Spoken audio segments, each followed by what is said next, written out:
இரண்டாம் கட்ட மகளிர் உரிமை தொகை திட்டத்தை வரும் 10ஆம் தேதி முதலமைச்சர் மு.க. ஸ்டாலின் தொடங்கி வைக்கிறார்.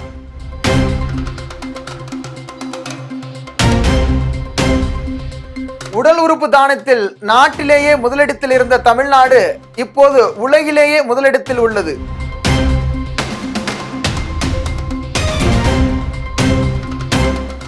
சர்வதேச சோலார் கூட்டணியின் 95வது உறுப்பினராக இணைந்துள்ளது சிலி.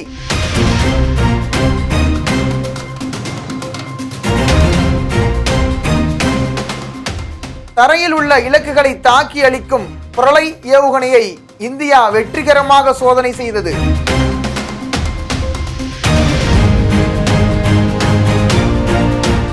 ஹரிகர் ஆகிறது அலிகர் நகராட்சி தீர்மானம்.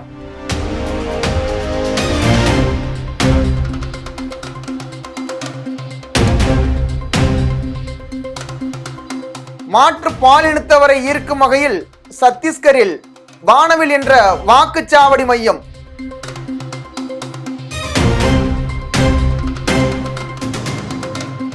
பத்தொன்பதாவது கலாகர் புரஸ்கர் விருது அபோலினரிஸ் டிசோசாவுக்கு வழங்கப்பட்டது.